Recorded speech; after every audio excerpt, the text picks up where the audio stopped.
Halo semuanya, saya Bilkis Harisya Matika dengan NIM 240700121. Di sini saya dari Prodi Pendidikan Ekonomi Universitas Negeri Semarang. Saya akan mengajak kalian untuk membahas tentang pemikir ekonomi klasik selain Adam Smith. A few moments later. Apa itu ekonomi klasik? Pemikiran ekonomi klasik berkembang pada akhir abad ke-18 hingga awal abad ke-19 dengan fokus utama pada mekanisme pasar, kebebasan ekonomi, serta peran produksi dan distribusi dalam menciptakan kesejahteraan masyarakat. Meskipun Adam Smith sering dianggap sebagai pelopor utama ekonomi klasik, terdapat beberapa pemikir lain yang turut memberikan kontribusi besar dalam perkembangan teori ekonomi loh. Siapa saja sih tokoh-tokoh tersebut? Tokoh yang pertama ada Jean-Baptiste Say, yang kedua ada David Ricardo, yang ketiga ada Thomas Robert Malthus, dan yang keempat ada John Stuart Mill. Tokoh yang pertama ada Jean-Baptiste Say. Jean-Baptiste Say adalah ekonomi Prancis yang terkenal dengan hukum Say, yang menyatakan bahwa penawaran menciptakan permintaannya sendiri. Artinya, produksi barang atau jasa secara otomatis akan menciptakan daya beli untuk barang atau jasa tersebut, sehingga pasar cenderung seimbang.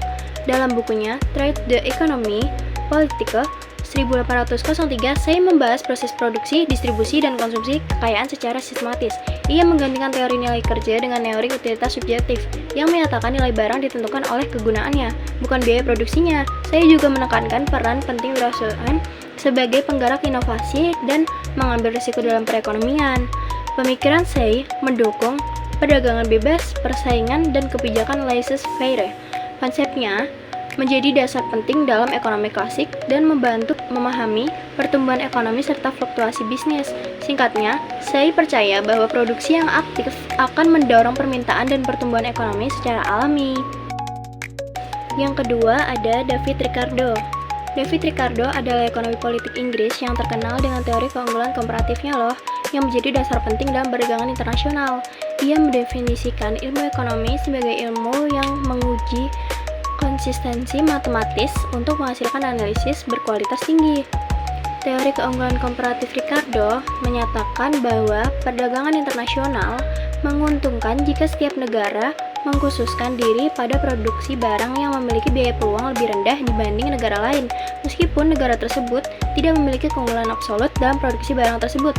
Dengan kata lain, negara akan fokus pada industri yang paling efisien secara komparatif dan melakukan perdagangan untuk memperoleh barang yang kurang efisien diproduksi di dalam negeri ini.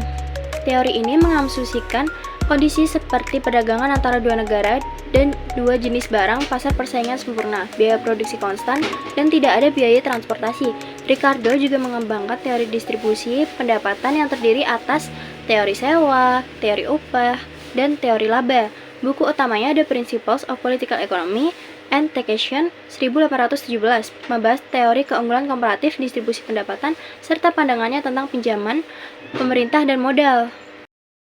Yang ketiga ada Thomas Robert Malthus. Thomas Robert Malthus adalah ekonomi dan demografer Inggris yang terkenal dengan teori pertumbuhan penduduknya. Dalam bukunya Essay on Population 1798, Malthus berpendapat bahwa pertumbuhan penduduk cenderung lebih dari persediaan makanan, sehingga akan terjadi kelaparan dan kemiskinan yang tidak dikendalikan. Dalam Principle of Political Economy 1820, Malthus menjelaskan bahwa pembangunan ekonomi bukan proses linear, melainkan mengalami pasang surut sebelum mencapai puncak.